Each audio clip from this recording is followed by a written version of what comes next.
Hey guys. I've got a a video I like to make today that is very dear to my heart that I've been crying a little bit thinking about how to make it cuz it's um it's got a lot of emotion attached to it and uncertainty. I'm not sure what's going to come through here, but I hope that it can be all that it needs to be, because talking about healing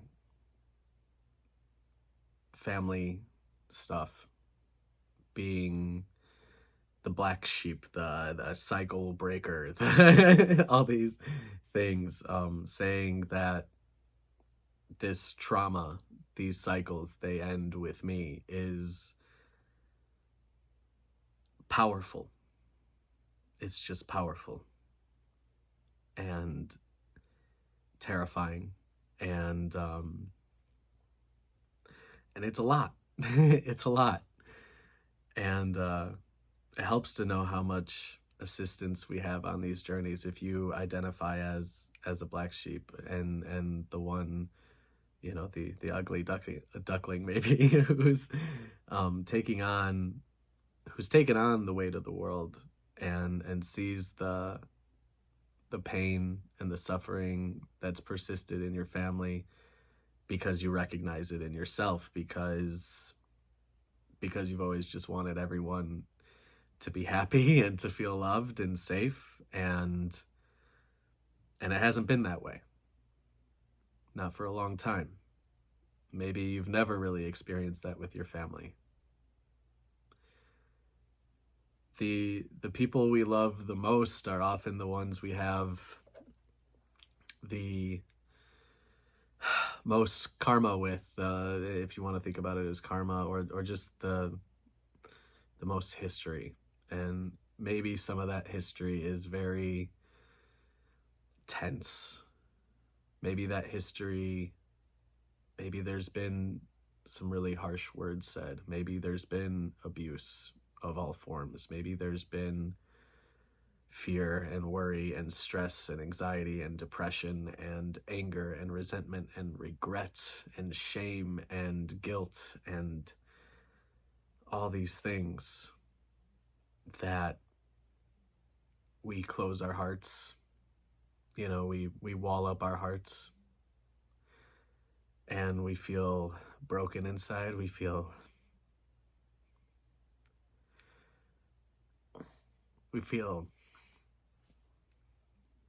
lifeless, you know.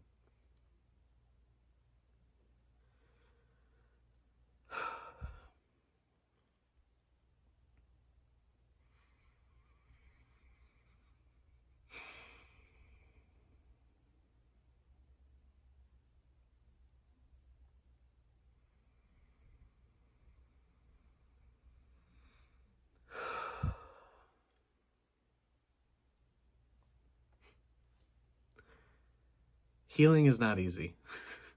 It's not. I've been working on this shit for a long fucking time now. you know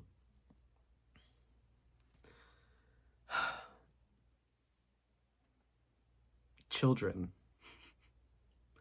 I feel like we, as a society, as a world, have an incomplete view of what children represent to us. And I'm not a parent yet, but I'm excited to one day be one. But I can see very clearly now how important children are to the healing of families, even when they're very, very young. Something Wayne Dyer said that always stuck with me, that seemed very important, is the idea that children come through you, but not for you. And what he meant by that is that Children are not for you to mold and change and make a certain way. That's not your responsibility. They are who they are already. They come in as they are meant to be. And the less that you impact that is actually better. You know, you think that you have to like mold them and teach them, but they come in with the divine intelligence that everything is imbued with. They're already uniquely them. They already have their conscience. They already have their values. They already have their love. And then they're taught things that contradict that. They're taught that that's not how the world is. The world isn't that loving. The world isn't that free. You're not that free because I'm not that free. And parents put their wounds down on the children by trying to change the children to try and make them be a certain way, to set expectations and standards because those are the expectations and standards that were put on them. But then, of course, every generation of parents wants better for their children. So I do see how things are getting better, but we are a wounded people, and we have been for a long, long time, generations upon generations upon generations. And we are right here, right now, in the process of becoming aware of that on a much larger scale. Right now is the time for us to heal, to recognize that we have learned a version of love that is conditional. And that is not who we are. That is not our true nature. And that's why life becomes so heavy, becomes so hard. It's why we struggle to forgive ourselves and to forgive others. Because the idea we had of love was distorted at a certain point.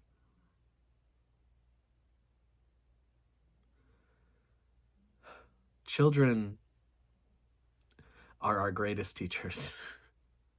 They're so free and wild and so loving and so trusting.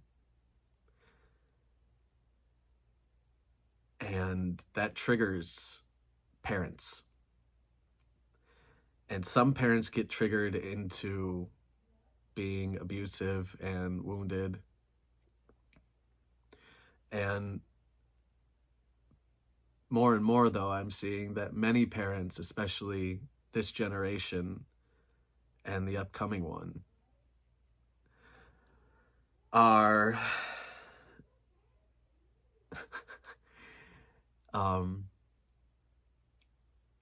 using their children as catalysts to heal, to become their best selves, to become their higher selves, to really embody their best qualities, to look at their shit, because they see now the wounding and they see the trauma and they realized how messed up it all is, how growing up with parents who are so stressed out and sad and depressed and overwhelmed, how that made such an impact on them. And of course, as a child with no real perspective on this, the children learn through observation. More than your words will ever say to them is your behavior, is your energy. They learn through your energy.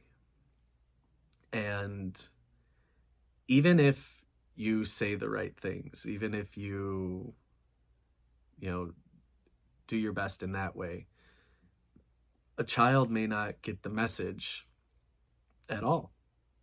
And I mean, that's why you could tell a child 1,000,000 times to stop doing something and they'll still do it 1,000,001 times, because they're learning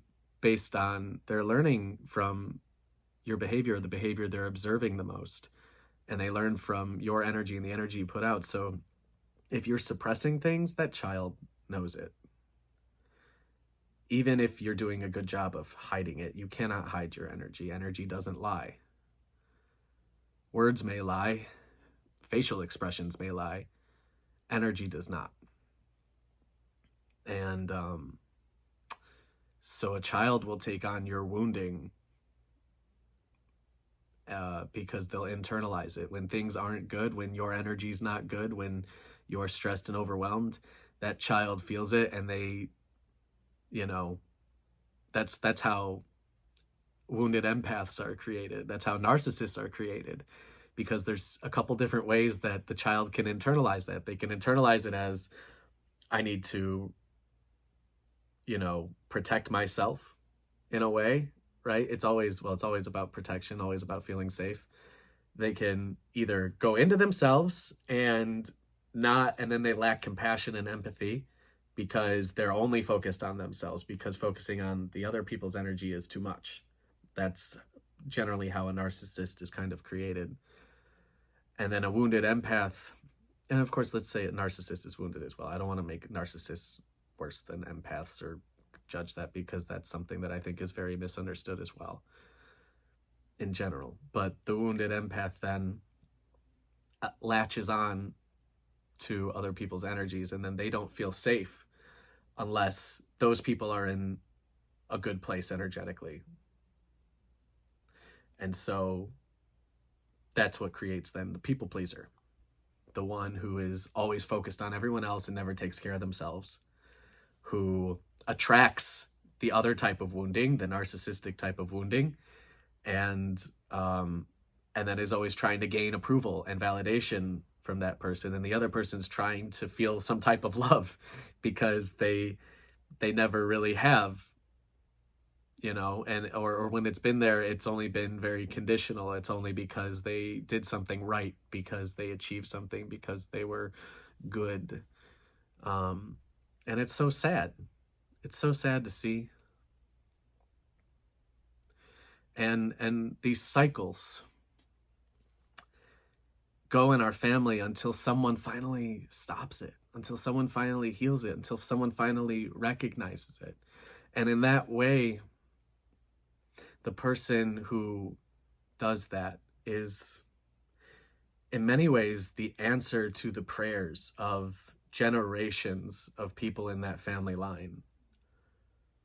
All of the people who are here today who are doing the inner work, the healing work, are the answers to the prayers of so much suffering and pain throughout human history.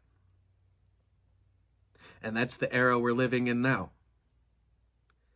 The awareness, the consciousness, the frequency of the planet and of humanity has risen to a point where we can see these things much more clearly. We can see the pain and the suffering and the trauma, and we can understand that it comes from this wounded inner child, that it goes back. I mean, that's what all of the most advanced psychology talks about, is this wounded inner child, and how these abandonment and rejection wounds and these people pleasing and this narcissistic tendencies and all this stuff, it goes back to when we were kids. It goes back to what we observed growing up. Our parents' wounds became our wounds. The wounds we felt and witnessed, we embodied them until they became our own. And from a higher perspective, we do have soul contracts and sort of plan out things that, we're going to come in and work on healing this. And, this is going to be sort of our setup, our karmic disposition in life is coming into this family, this bloodline, this, into these cycles, into these traumas, and these are going to be our biggest lessons in life. And if we're strong enough to face them and heal them, we can heal an entire family line, which is incredible. What an honor to do that. One of the cycles that I've noticed in my family line, especially on my mom's side, is is men sort of stepping in as as a stepdad for a wounded mother and taking on that role. My grandpa did that when after my grandma had divorced her ex-husband, and who was alcoholic and abusive, and she had a son who came through with that connection. And you know, I think she still feels bad about that, you know, to some degree. I could still see that wound. And but my grandpa came in, and he was just so understanding and loving, and at a time when that had a lot of stigmas, and people gave a lot of side-eyed looked, and you know, like, oh, that woman's divorced and she has a child, and she's not married to the father anymore, and you know, she prioritized her well-being, like, what, you know, like. And but it was so brave, it was so courageous to do that, and then for my grandpa to just happily accept both of them. I admire that so much. I do. And then that boy grew up, my uncle, and he found the love of his life, and she had a child already, and he took them both in open arms, easy, you know, and so much love there. So, you know, and that relationship didn't work out though, because I think they both got scared. I think he didn't think he deserved it. I think she didn't think she deserved it, and eventually he passed on at an early age in his 40s because he had given up on himself, because his heart was so hurt by the whole thing. And but I always admired him so much. He was so loving and so open, and but he could never love himself. You know, that's what he was missing, was that self-love, that forgiveness, that understanding for himself. You know, he loved everyone else so strongly. And I know, again, like, you know, my family struggles to see why he left so soon, because he was such a beautiful person, and he felt so strongly, and he was a dreamer, and all this stuff. I feel very connected to him. I have several uncles I feel who have passed on, who I feel very connected to, who I feel like are helping me a lot in my journey.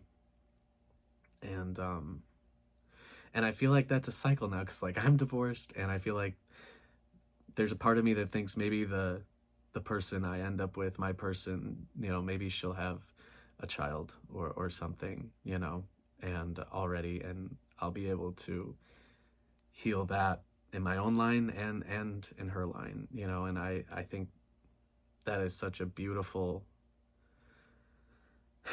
honor, and something that's really wonderful, you know. You know, I'd be happy to accept both of them, you know. And there's such interesting dynamics with families in all these situations, where we have to realize, like, our view of people who are wounded, who we feel like, I feel like in the spiritual community and in the healing community, that there's so much focus on leaving toxic people behind, of letting them go. And to some degree, yes, and in many cases, yes, that is probably the right choice. That is because they are not your problem, no. But there are relationships that can and should be healed. And the most healing you can do is to change your perspective, your view of the person you've had the pain and trauma and suffering with. Where there's tension, where there's a lot of love, but also tension, you know. And with my mother, I was always like glued to her hip as a kid. Like we were so close, and I was so attached, and my dad was always working and stuff, trying to provide, trying to get his business to work. And so my mom took on that other role. You know, she kind of took on the role of both like mom and dad for me, and in many cases, because my dad had to work so much to make things work. You know, there's a lot of stress and a lot of overwhelm and fear and stuff at that time. And I definitely don't hold it against any of them. I don't hold anything against anybody. You know, it's total new moment right now. Total forgiveness, total acceptance, total love. It's all good.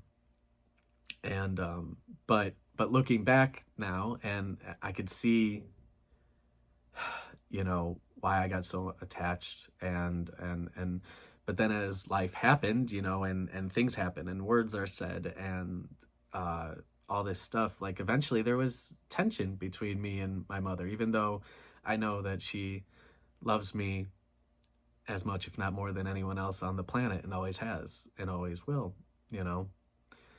And it wasn't until I saw her wounding, like there was a time during my healing where I was angry with her, where I saw her, the example that she had and the wounds she had that I took on, and that part of me felt very angry about that. Like I saw her stress, I saw her worry, I saw her depression, I saw her fear, and her fear at a certain point I like detested. But I realized that was a reflection of something in me. And then I started to see her wounds more clearly. The more I learned about inner child healing and those early wounds, the mother wounds and father wounds that we take on when we come into this life and choose our family and dynamic and all that stuff. I started to look at her wounding as if it were a child in that same type of suffering, and my heart just opened, and there was so much compassion and love and forgiveness and understanding, and it just made it easier. And then one day I was feeling very confident, and I had a beautiful moment of courage, and I opened up to her in a very vulnerable way. And you know, my heart opened up so much, and then her heart opened up so much, and now I feel closer to my mom than I have since I was a kid. And I'm so grateful that I had that opportunity, and that I had the courage and the compassion and open enough heart to do that and to take that chance. And so even though at a certain point I really had to like let her go and stop making her well-being my problem, letting go and detaching is actually what gave us the space for us to come together and have a moment like that, you know. And so I want all of the healers out there to know, and all of the black sheep and cycle breakers to know that when you open your heart enough, when you really understand the inner child wounding and all that stuff, and you work on healing yours, and you work on opening your heart and becoming the beacon of light that you are to so many, this is something that you are capable of. And you are an inspiration. You inspire me. And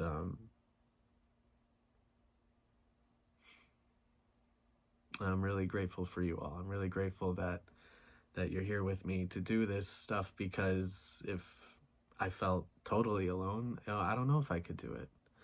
But thankfully, I know I have all of you. I have my guides. I have my ancestors. I have an ascension team. I have the ascended masters. I have angels. I have God helping me find the strength to to keep opening up, to keep my heart open, to live with unconditional love for everyone, to forgive everything, to let it all go, to realize that now is a new moment, that the past doesn't have to be what determines the future, that the past doesn't have to keep cycling over, that these things can be broken. These generational curses, or wounds, or whatever you want to call it, can be broken. Nothing's permanent. Nothing's permanent except your existence, except love. Love is permanent. Everything else is temporary. And everything can be healed. Everything.